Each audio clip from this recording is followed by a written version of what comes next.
Warning: sensitive content. When you see in certain parts of the country where the Taliban has exercised a lot of control, we see reports of people who are activists or former members of the government. They're disappearing, ending up dead. If this is a harbinger of what's to come, then the Taliban 2.0 may not be what we think it is. It may even be worse than what it was before. In some areas, they banned girls going to school beyond the age of 12. The Taliban talks a lot about how it's changed and girls can go to school now. But I asked if any of these girls would be going to school, and I was told, absolutely not. Girls don't go to school. And when I said, why don't girls go to school, they said, Taliban says it's bad. Next to the mosque, we find a classroom of young girls. But their teacher says they will only receive religious education and will not attend regular school. We were living in Herat and we escaped from Herat and came to Kabul city to save our life because also my uncles worked with the Taliban and they wanted to oblige us to forced marriage. And also I'm a doctor and my sister was working with the women's rights. She studied law, and also my mother is a teacher. My mother was the teacher of students in 8th class, the boys. Yeah. The Taliban don't let her to teach the boys. I'm too sure that they will kill us. Afghanistan is one of the deadliest places in the world to be born a woman. I have never felt it to this extent, helpless, hopeless, disappointed, poor and miserable in my life. Our friends are going to get killed. They're going to kill us. Our women are not going to have any more rights. Women have allegedly been tortured for venturing out of their homes alone, singing, having romantic relationships, and for not covering their faces. تعدادی از بستای کمکی که تهیه شده برای فامیلای نیروی امنیتی ما که زخمی شدن در جنگ‌های اخیر توضیح بکنیم و با این حرکت خویی را اثبات بکنیم که خانم‌های افغانستان به خصوص خانم‌های هرات از طالب ترسی ندارن. اونا همراه نیروی امنیتی خود هستند و مبارزه میکنن، چی با قلم باشه، چی با حرکت‌های مدنی باشه و چی هم با نعره الله اکبر. In the areas that the Taliban rules, there are simple rules for women. Women should cover themselves from head to toe. Women are forbidden from walking outside the house. They should leave home only with a male relative. There are restrictions on girls' education. Despite its claims of being a new Taliban, all of this is reminiscent of the dark period. This is an emergency now. It's nothing to do with process. They're just trying to save lives. Sit down. Tens of thousands are trying to get through. At the front, they're being crushed. Paratroopers pulling people from the mayhem. Continuing a conversation about the situation in Afghanistan during an August 19, 2021 work-related phone call with a Supreme Master television team member, our most beloved Supreme Master Ching Hai graciously elaborated further on the uncertain future for the Afghan women after the Taliban's takeover of the country. She also shared more of her wisdom on the differing aspects of the Western and Taliban systems concerning women. Master, what makes the Afghan women so afraid of the Taliban? Oh yes, you should do some research into what the Taliban's doing to the women all these decades, and then you understand. Okay. It's not just about being married away to anybody, that they have no choice. But it's about all kind of things, you know, the woman's rights, woman's dignity, okay, woman's choice. They are human beings. They are children of God. Yes. They cannot be forced. They should not, they must not be forced into any kind of situation that's degrading to their womanhood and motherhood, okay? According to all the reports, they force the women from young age to middle age to marry their own soldiers or fighters without their consent. Yeah. And in the world, if a man forces a woman into, you know, this kind of physical relationship, then they are going to jail. Right. Because like a sexual assault, like raping. Yes, Master. So the Taliban is forcing women to go into a relationship with somebody she doesn't even know, she doesn't like, she doesn't love. She has not the same ideal. Yes, Master. the blessed Prophet Muhammad, peace be upon him, and the Quran have never taught us to pillage other people's property, even if you think girls are property, nor force women into anything or any relationship against their will. So any Muslim engaged in any kind of activity contrary to this established teaching is betraying the Quran and the great Prophet's teaching. They should be punished according to Islamic law, not the gentle, innocent, faithful in the woman's form. May Allah protect the woman to whom the Holy Quran granted all freedom and respect. And normally the Taliban emphasizes ideal. You know, you have to live with an ideal, you fight for your idealism. But like this, they don't give women any ideal. The women, they have their own ideal. Yes, so they're forcing somebody into their own ideal, which sooner or later might explode. You never know. Yeah, the woman, they just want to have a normal life, some education so they can contribute to the society and, you know, educate their children in the right way. Yes, of course. Like this, a forced physical relationship will not make a good society at all, because it will breed countless unhappy women. And unhappy women make unhappy marriages. Unhappy marriages contribute to an unhappy society. I don't know how any leader or any government would like to lead or to govern such an unhappy, stressed out society, you know, lamenting inside out like that. Yeah, that's true. And that's not a good policy. No. Yeah. They will not be successful governing a whole country full of sorrow, full of sorrow and unhappiness from inside the family already. If a woman is not happy, she is not going to make her husband happy, force or not, because a loveless marriage, an oppressive marriage, is no marriage at all. It's like slavery. Exactly. We are in the 21st century already. We don't have this type of thing. Yes. We should not. Yes. It's too backward, too uncivilized, too barbarous to treat a human, a woman with dignity like that. So they are scared, not just that, but it's against their will, against their ideal, against anything that they are dreaming of or thinking of, you know? Right, yeah. Suppose the men reverse their situation, reverse their positions, and became a woman, and was forced into this kind of situation. What would he feel, huh? Yes.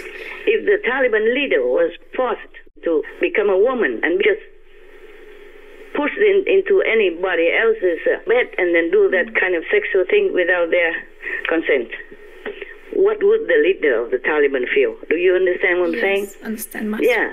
They should do things with more consideration, more intelligence, more feeling toward the others, not just themselves. Right. Any government should do that. Yes, Master. Women, we want peace. Yes. To think the boy has to be raised up and then be another warrior and go out killing again, of course no mother would like that. No. No future mother would like that. No girl would ever dream of a family like that. No. That girls will be oppressed without any education at all, and boys will go out and to be whatever they name it. Yeah. Yes, Master. Yeah, and die horribly and bring many people to die with him. Something like that. That no woman can accept. No mother would like her son to be one like that. No. So that's why they're afraid of everything. It's not just about the Taliban. It's the idea I see behind all that. You got what I'm saying? Yes, Master. Anything being coerced, forced, or oppressed, or threatened into cooperation will never go well. Yeah, yes. That's true. Besides, you see, we are in the 21st century. Women became astronauts, you see, going to space. Women are in the scientific field. Yes. Women have invented many things that are beneficial to human beings, animals, and the whole world. Yes. And women have become prime ministers, presidents, and leading the world into prosperity. At least it as well. Right. So the Afghan woman cannot be contented just to stay home and scrub the floor and always I sir. Yeah, you see what I'm saying? Even though she has better ideas, she has more intelligence even. Yeah. Possible. Yes, many women have more intelligence than some men. That's for sure. So how can any country go forward in that kind of energy, in that kind of situation, that kind of very unhappy atmosphere? Yes, understand. Women, they are wise. They are. They understand all that. They can see far in the future. It's not just about themselves that they worry about. They worry about their country, their children, the future of their children. Right. Okay. Anything else? Yes, I was wondering, so is then the Western society system better or the Taliban one? You mean in general or for women? For women. Okay. Of course.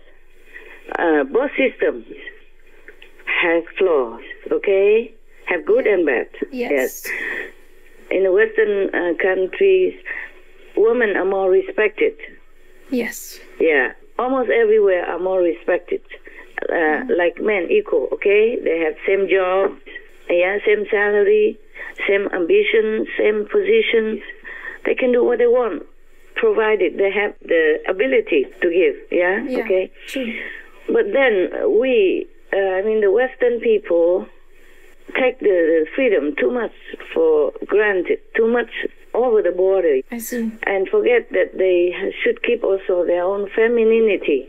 For example, something I do not like about Western society is that the girls, they're wearing too short and bearing too much skin. Wow, yeah. Yeah, they are flaunting too much of their assets, bearing too much, okay? Understand, right. That may be supposed to be sexy and provocative, but that also in turn a lot of times brings disaster for the girl, okay? Yes. I agree, yeah. Yeah, they provoke the men's hormones and then make them crazy, and then they will go after them and doing like a sexual assault or rape them, and then sometimes kill them, and that's not good for the girl at all. Yes, not. Knowing is scientifically indicated that men already have trouble controlling their hormones. That's why most of them have to marry. Yeah, fine, it's good. But some men are not in a married situation and their hormones are still there, stacking up. So if a woman is more provocative like that, like bearing it out and make the man feel even more provoked, their hormones are more raging, stacking up, rising up. Right. Then that's not fair for the men also. I see, yes. For in society we have many cases of sexual abuse or rape or related death. Right. Even within family, that's no good. I think in a family, parents should teach the children, especially girls, to wear more modestly, more decently, okay? Yes. So not to invite trouble. Right. If you don't wear decently and cover yourself more, of course the men or the boys like to look at you and you feel more proud, but that's it, not without risk. Yeah, and also they look at you in a sexually desirous way. It's not respectful and not love. Yes, Master. Love is different from sex. Yes. To love a woman and tenderly having a relationship with her is different than wanting her sexually only. Yes, it is. So the woman should also keep their own dignity and decency. Right. So that she earns respect. And then when she meets the man, he will love her only because of love. And sex comes as a second, I say, side effect. Okay? Yes. Our society should be free, but freedom should be handled with wisdom. Yes, that's right. Yes, a woman should be wise enough to protect her own dignity, okay, and decency. Yes, you have to earn respect from a man before you marry him. Yes. It's better that way. The relationship will be happier and last longer. Yeah. Because even if you wear sexy clothes and you entice a man for that, and then he's blind, and then he marries you, but there are many more sexy girls around, everywhere. Yes. And maybe one day you lose, because the relationship is not based on love and respect. Exactly. Okay. Yes. And in the Islamic system, there are flaws also. Like the women have to cover themselves from head to toe. Oh, yeah. And it's very difficult to see around like that. Some can stumble and fall. Yes. Or will not be able to see if a danger is coming. Right. Yeah, like maybe a corner car coming speedily, or a man approaching her, or some robbery of any kind, you know. Yeah. It's difficult to be more prepared. True. In advance, and if she can see better. And at work, if it's all covered like that, then the ear sometimes go boom, boom, boom, cannot hear very well and cannot work very well. Yeah. It's an expensive, heavy, cumbersome garment which covers the entire body, and it includes a mesh panel covering the eyes. The veil is so thick that it's difficult to breathe. The little mesh opening for the eyes makes it extremely difficult to even cross the road. And then covers like that is too hot in some countries, too hot, you know? Yeah. It's very uncomfortable, and it could also breed some illness. Maybe not very fatal, but still, you know, it's not very comfortable for women. In the Bible of both Christians and Muslims, it also has this, I think, that God made humans in His own image. Yes. In His own image, made as humans. So the human face of a woman and the human face of a man should not be hidden. Right. Because God has given us birth without any cover. Yes? And for the sake of decency in the world, then we cover ourselves. But the face should not have to be covered. Yeah. Yeah. That's what my opinion is. But it's okay. It's not the worst thing. I see. Yeah. Yes.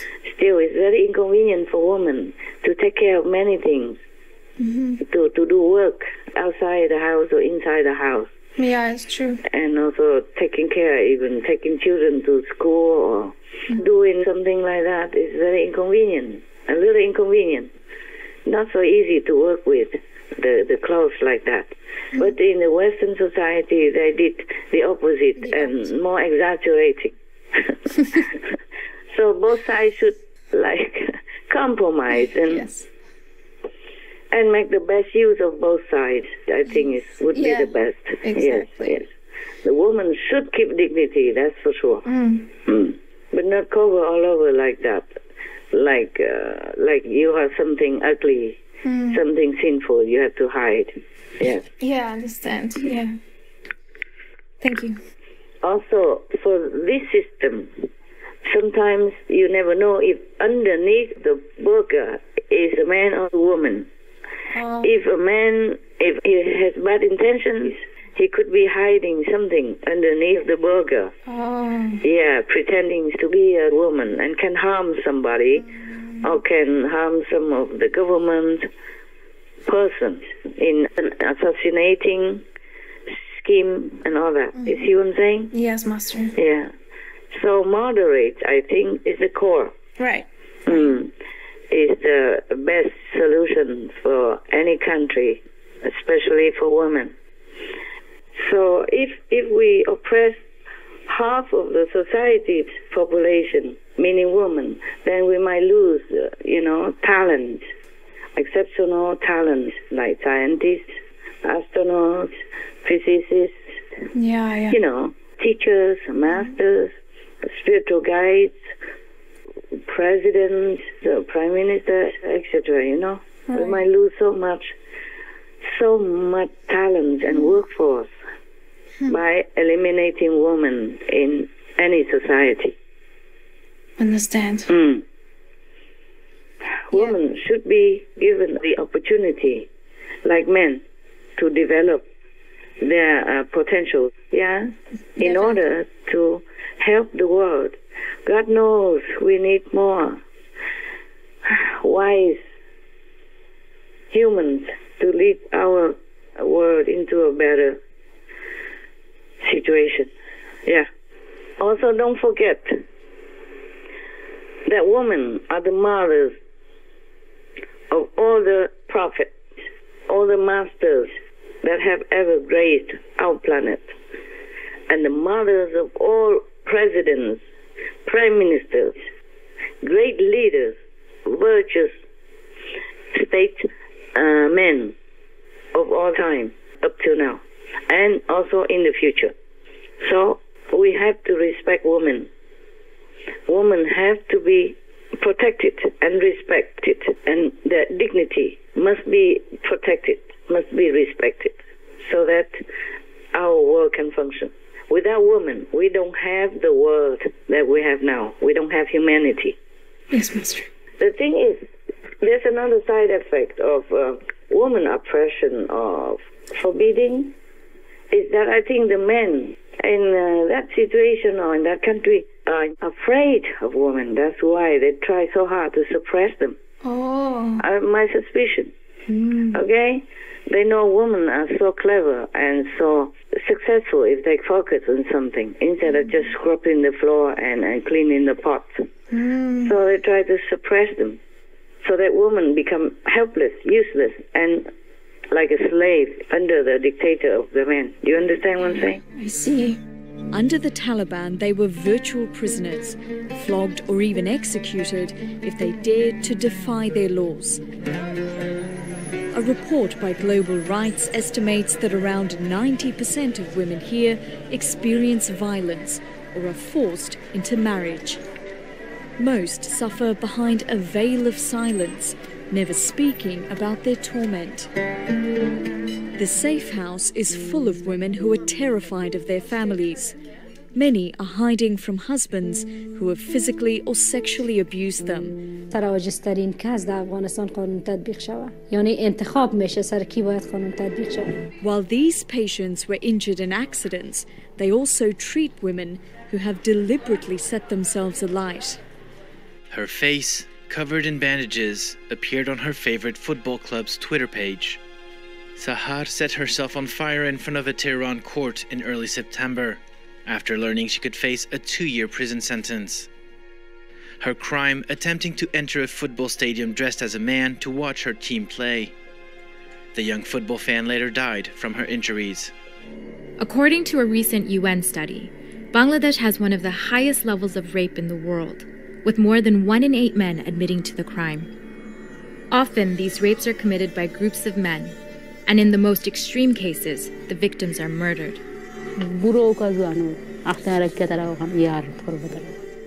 Some facts about violence against women and girls. Globally, 1 in 3 women, or 736 million, have experienced physical and/or sexual violence. As many as 38% of murders of women worldwide are perpetrated by a male partner. An estimated 5,000 women globally are murdered by family members each year in so-called honor killings. 200 million women and girls living today have suffered from female genital mutilation. 1 in 5 women globally, or 650 million alive today, were forced to marry as children before age 18. 126 million girls are missing from the world's population as victims of female infanticide, malnutrition, neglect, etc. 2/3 of the world's illiterate are female. 82% of women parliamentarians in 5 regions reported enduring some form of psychological violence, including sexist remarks, mobbing, and death threats.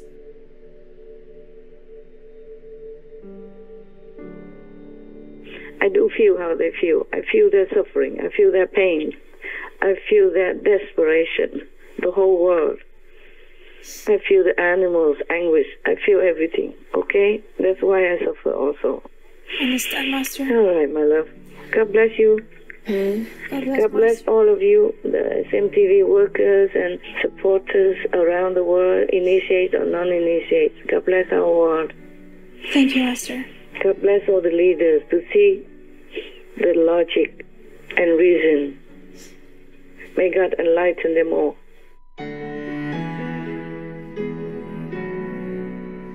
Most benevolent Master, we are grateful for your unwavering, deep care and loving advocacy for those experiencing turmoil now, especially the vulnerable and oppressed. Our hearts are in prayer for the women, as well as other fellow beings on our planet who have yet to secure peace and freedom as their birthright.